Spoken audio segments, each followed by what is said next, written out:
Sok.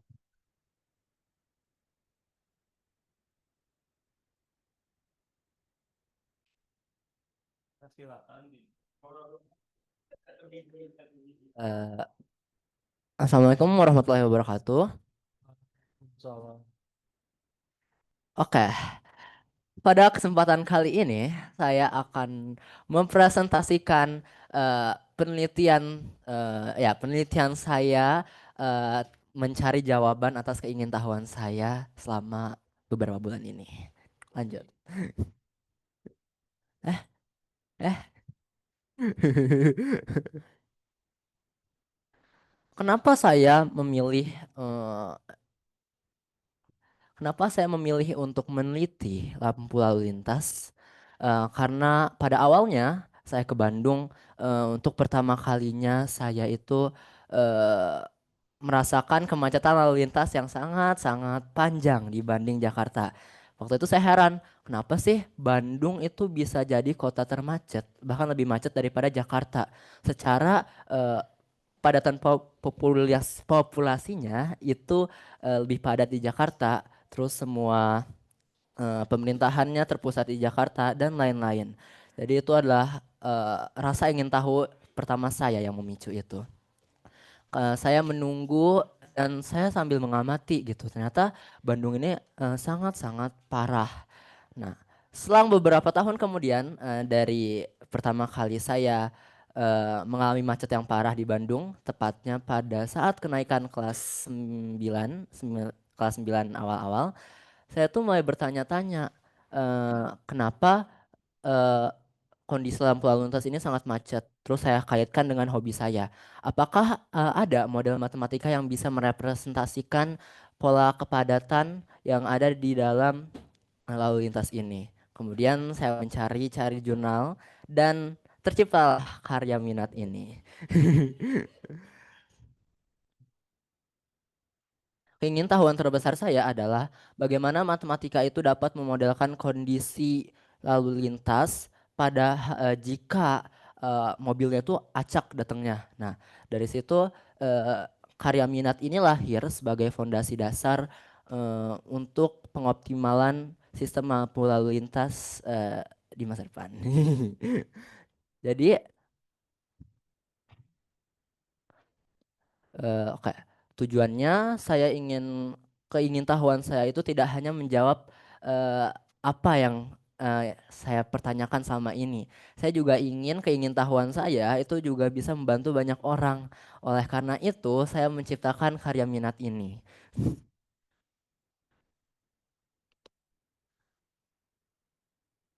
Nah, manfaat penelitian yang pertama adalah untuk diri saya sendiri, yaitu menjawab rasa ingin tahu saya yang seperti sudah saya mention tadi. Yang kedua, memahami matematika dalam konteks yang aplikatif gitu. Dalam sekolah ini kita itu sering melihat matematika sebagai sesuatu yang abstrak gitu. Saya ingin melihat bagaimana pola-pola abstrak ini dapat berlaku di dunia nyata. Yang terakhir adalah melatih kemampuan saya dalam literasi dan tidak hanya numerik karena saya harus membaca banyak jurnal dan itu sangat-sangat menghabiskan waktu dan memerlukan banyak pikiran daripada hanya berhitung ya. Untuk orang lain saya ingin menjawab pertanyaan. Emangnya matematika berguna ya saat kerja gitu.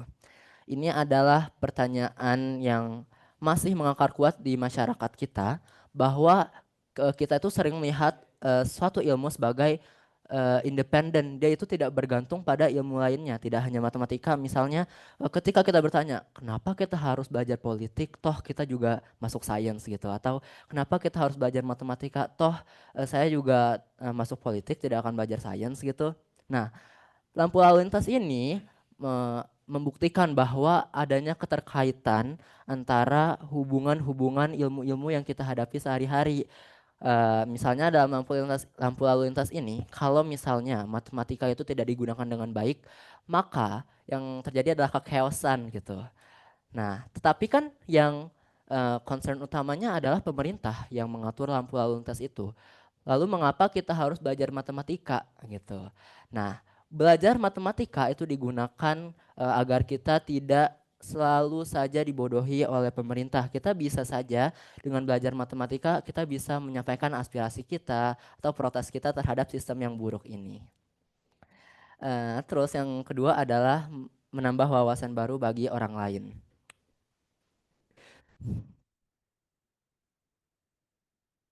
Oke, pembuatan karya minat yang pertama tadi saya tuh mengamati setiap saya lewat perempatan Kiara Condong, saya tuh selalu mengamati kira-kira ini siklus lampunya bagaimana gitu. Terus saya kadang-kadang suka menghitung waktunya bagaimana dan kira-kira ini tuh fixed time atau enggak sih.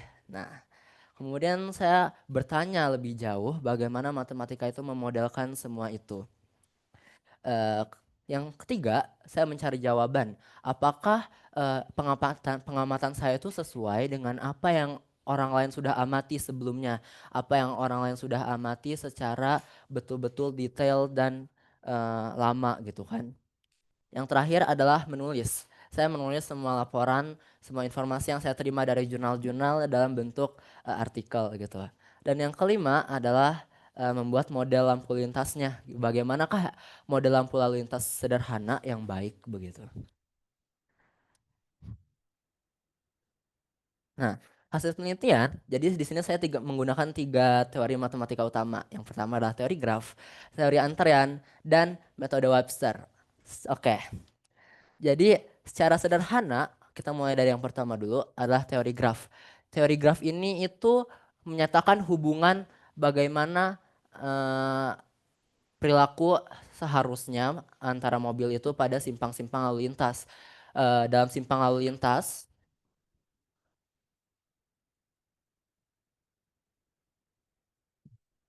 setiap orang kan punya tujuannya masing-masing kan. Ada yang ke sini, ada yang lurus, ada yang belok gitu. Nah, tapi diperlukan lalu lintas yang mengatur agar semuanya ini tidak bertabrakan. Nah, dari situ adalah teori graf. Misalnya dari arah utara ini dia mau ke selatan, terus ada yang begini.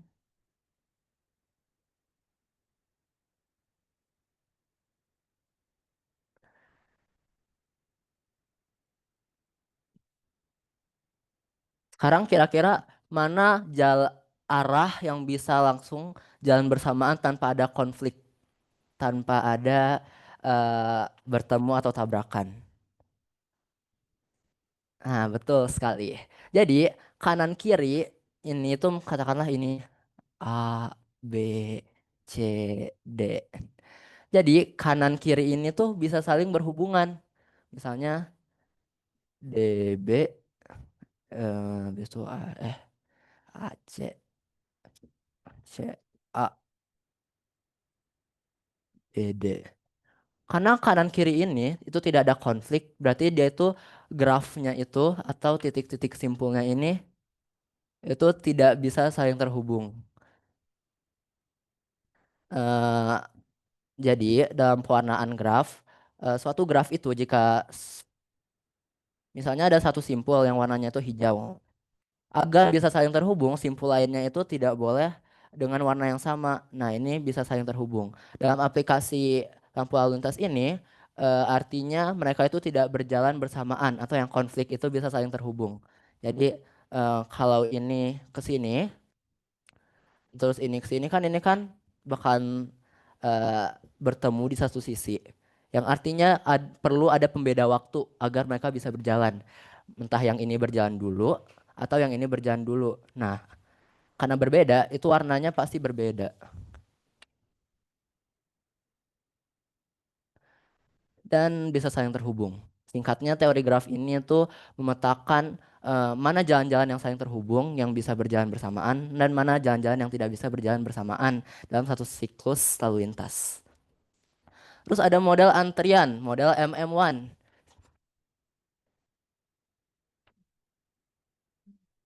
Jadi, model MM1 ini adalah model dasar dalam lampu lalu lintas. M yang pertama itu menyatakan banyaknya kendaraan yang datang dalam satu interval tertentu. Misalkan ada 10 kendaraan yang datang dalam per menit gitu kan. Nah, M yang pertama ini biasanya tuh disimbolkan dalam lambda. Ya, lambda itu cuma penyimbolan aja gitu. Dan eh, kedatangan setiap mobil itu dia tuh pasti punya rata-rata yang konstan. Jadi kalau misalnya kita cek data historisnya rata-ratanya itu konstan gitu. Nah, terus misalnya kita mau nanya di di detik ke ini, di siklus ke ini, kira-kira berapa, apakah ada peluang tiba-tiba melonjak gitu ya? Ini kan konstan, konstan, konstan. Apakah ini kemungkinan jam macet atau itu tiba-tiba mobil-mobil itu datangnya itu bersamaan secara banyak. Nah, ini kita ingin menentukan peluangnya. Peluangnya itu dinyatakan dalam distribusi Poisson. Px sama dengan lambda t min lambda t per k faktorial. Oh ya, walaupun namanya distribusi Poisson, tetapi dibacanya itu Poisson karena penemunya itu dari Prancis, kalau nggak salah. Terus M yang kedua itu menyatakan kira-kira kalau mobil satu datang nih, berapa peluang mobil kedua datang dalam waktu yang kita inginkan. Misalnya rata-ratanya diketahui nih 10 menit, 10 mobil per menit itu datang. Kita mau cari tahu kira-kira kalau mobil pertama udah datang, berapakah mobil kedua datang dalam waktu 20 detik. Gitu. Nah, ini distribusinya itu nanti akan berujung pada distribusi eksponensial. Ya, saya tidak perlu menjelaskan lebih lanjut karena itu bakal kompleks banget. Terus satu ini menyatakan bahwa ada satu pelayan doang dalam satu sistem lalu lintas. Begitu. Terus ada yang terakhir, itu metode Webster.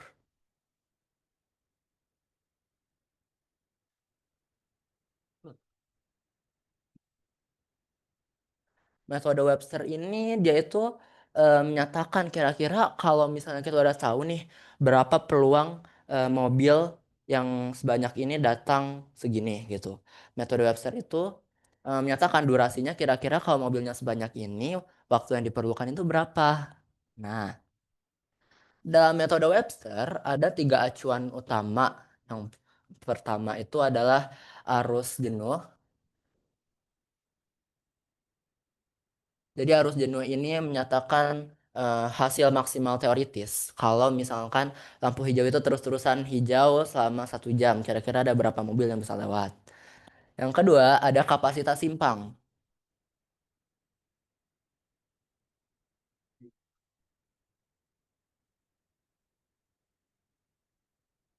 Kapasitas simpang ini kalau misalkan lampu hijaunya itu segini, atau misalnya 30 detik, kira-kira ada berapa mobil yang bisa lewat selama waktu ini. Nah, tapi kan ketika lampu hijau itu ada, nggak semua lampu hijau itu kepake kan. Ada saat di mana eh, transisi antara lampu merah ke hijau atau lampu hijau ke merah. Nah, itu disebut sebagai lost time. Lost time. Di sini juga ada lost time. Jadi kapasitas simpang itu eh,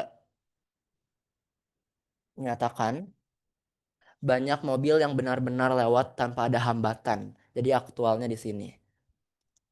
Terus ada yang namanya volume. Volume itu dalam misalnya kita lihat dalam per jam ada berapa ini acuannya itu adalah lapangan ya. Jadi pada kenyataannya dalam per jam itu ada berapa mobil nih yang bisa lewat gitu. Dari sini kita bisa simpulkan hubungan antara volume, arus jenuh, dan juga kapasitas simpang. Ketika volume itu eh, kurang dari kapasitas simpang, maka kondisi jalanan ini tidak macet gitu karena belum mencapai batas maksimalnya. Ketika volume ini mendekati kapasitas simpang, maka kondisi jalanan saat ini itu mulai macet. Ketika volume itu lebih dari kapasitas simpang, maka sudah terjadi kemacetan. Jadi kapasitasnya lampu lalu lintas tidak sanggup untuk melayani semua kapasitas mobil yang ada, begitu. Nah, dari situ semuanya akhirnya dirumuskan. Ada yang namanya waktu siklus optimal. C sama dengan 1,5 1,5 los ditambah 5 per 1 dikurang Y. Nah, Y itu adalah jumlah semua eh, eh, jumlah semua rasio dari arus jenuh per volume per arus jenuh dalam eh, per jam gitu ya. Karena per jam itu kan terdiri dari beberapa siklus, berarti siklus ini berulang berkali-kali dan itu dijumlahkan gitu. Y ini Y menyatakan sigma sigma dari ini V per A gitu. Nanti kalau udah dapet kita tinggal lihat saja berdasarkan data historis kita udah dapet nih data pola kedatangannya bagaimana, terus kita udah dapet keterhubungannya bagaimana, lalu kita tinggal menggunakan ini untuk menentukan durasinya. Begitu. Apakah ini sudah paling optimal? Sayangnya tidak. Yang saya bahas ini hanya model sederhananya saja. Semakin berkembangnya zaman, manusia itu mempunyai cara yang lebih efisien dalam meningkatkan eh, arus lalu lintas dan durasinya yang optimal. Bagaimana? Salah satunya adalah dengan fuzzy logic.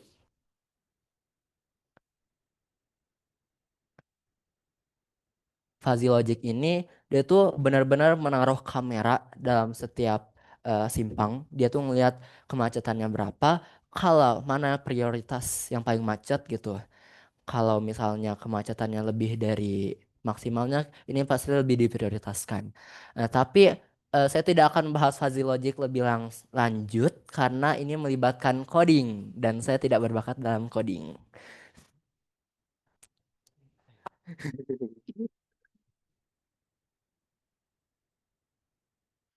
Kesimpulan melalui kelas minat ini ternyata saya melihat bahwa saya itu memiliki ketertarikan juga terhadap matematika aplikatif, tidak hanya matematika murni. Dan saya sangat eh, menikmati bagaimana abstraksi dari kondisi real yang terjadi saat ini. Jadi ketika ada suatu kejadian, saya sangat menikmati bagaimana kejadian itu jika ditulis dalam bentuk matematis.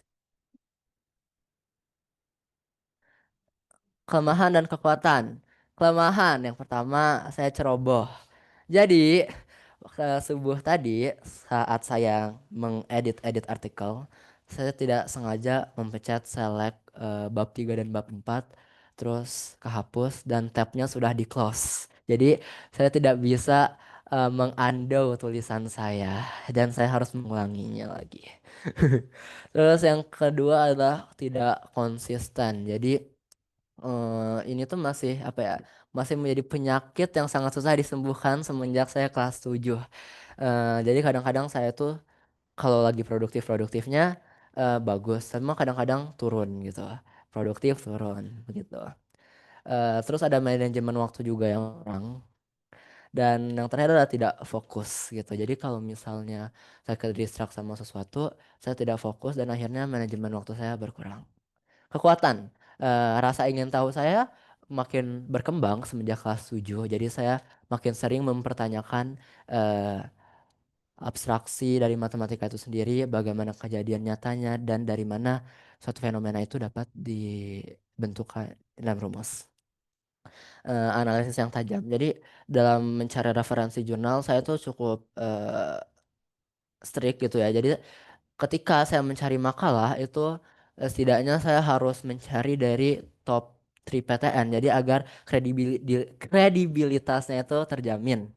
Nah, terus ada juga mandiri. Jadi walau 2 minggu terakhir ini saya tidak bisa bertemu Pak Watung dikarenakan saya punya kesibukan. Jadi yang pertama, minggu pertama saya ke pasar seni, terus yang kedua saya ada lomba.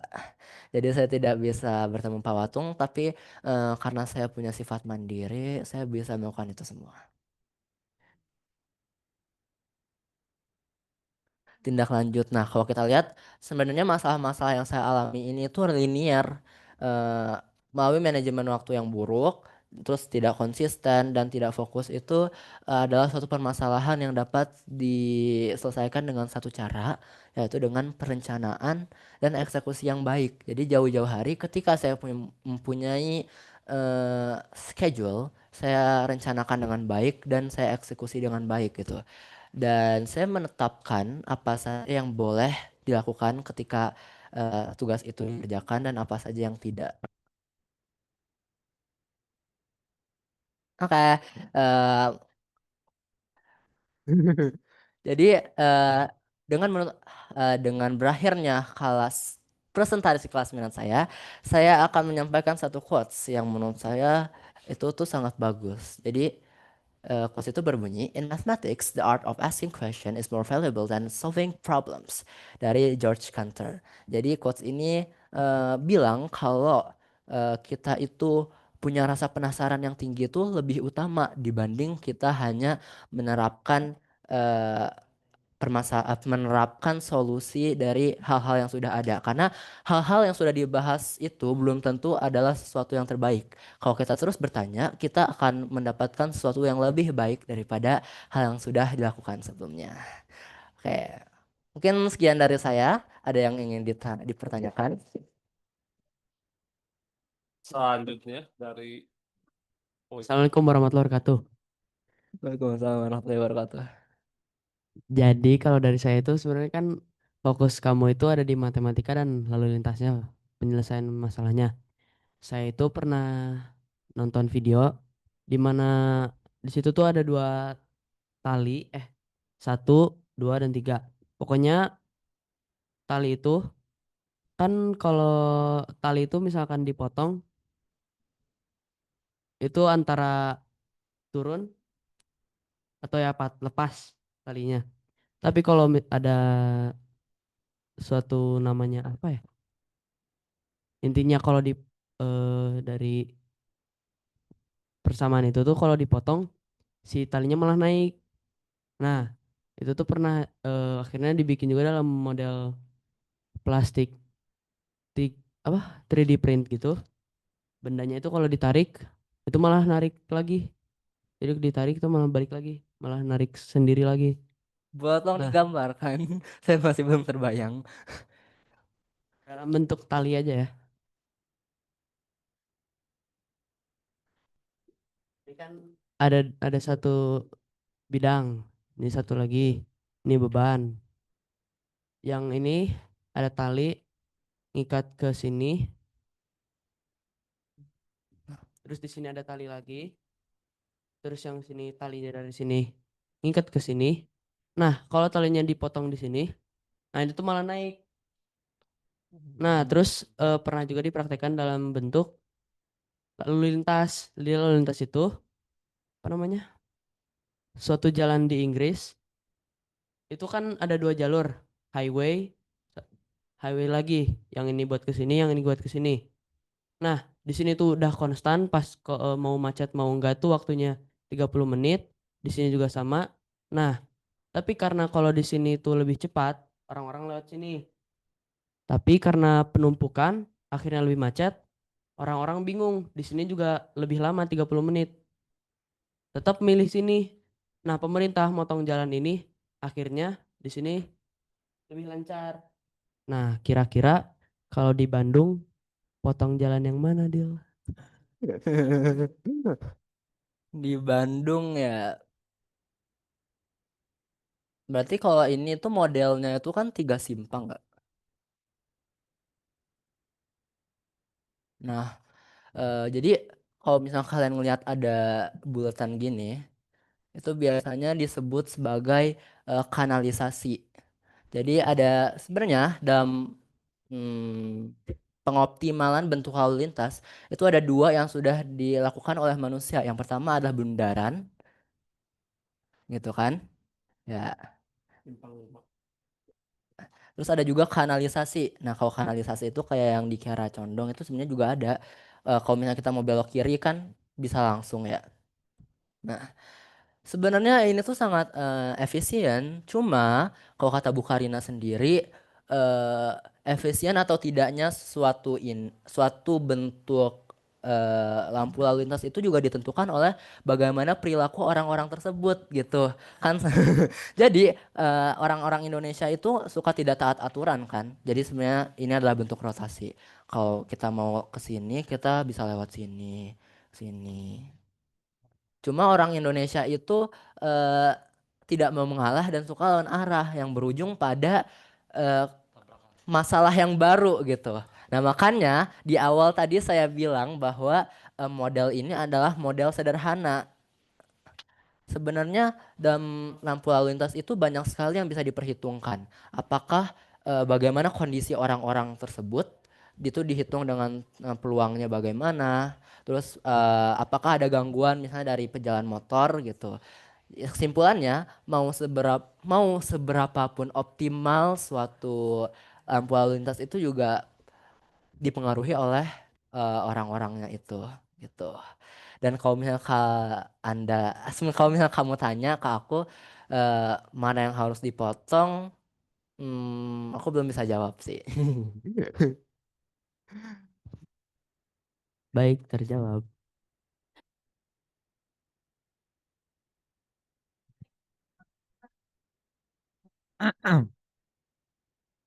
Saya ingin nanya kalau kan kamu hendak hendak mengambil Kirchhoff sebagai kasus studi ya.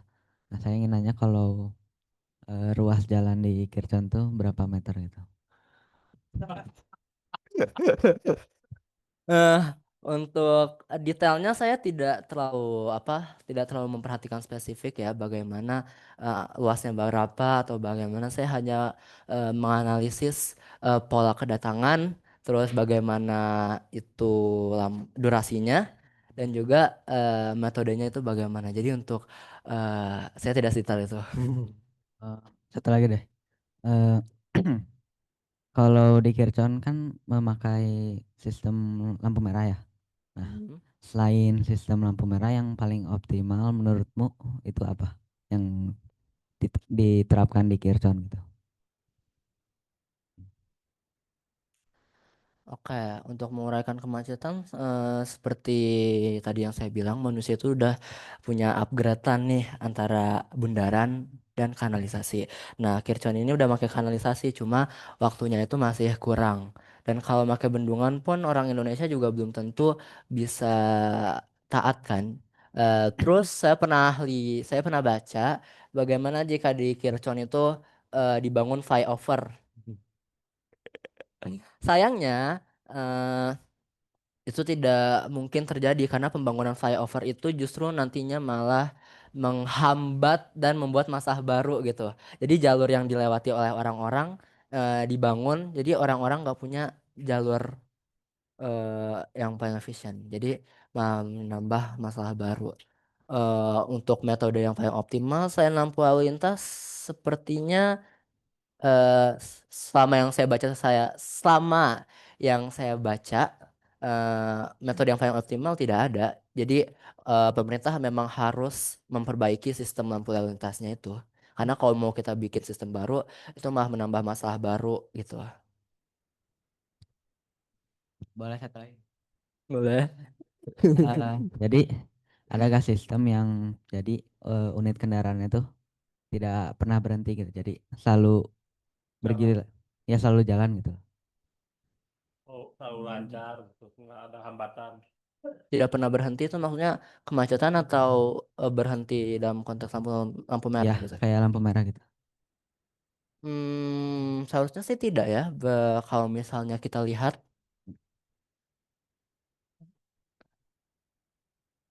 kalau misalnya kita gambarkan ulang, mereka itu pasti ada satu titik konflik gitu. Jadi mau nggak mau harus ada satu jalan yang mengalah biar jalan lainnya tuh bisa berjalan begitu. Oke.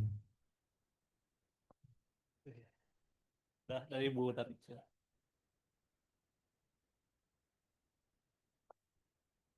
Ya, selamat ya Fadil. Alhamdulillah walaupun ada musibah tadi pagi, mudah-mudahan masih bersemangat untuk menulis artikelnya.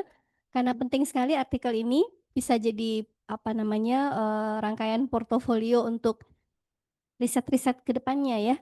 Fadil sudah semakin memantapkan diri sebagai seorang researcher dan fokus optimal, tahu kekuatannya gitu ya. Dan untuk anak kelas 3 SMP menurut Ibu ini udah sangat jauh sekali pencapaiannya. Tapi seperti Superman bilang bahwa apa tuh kata Superman?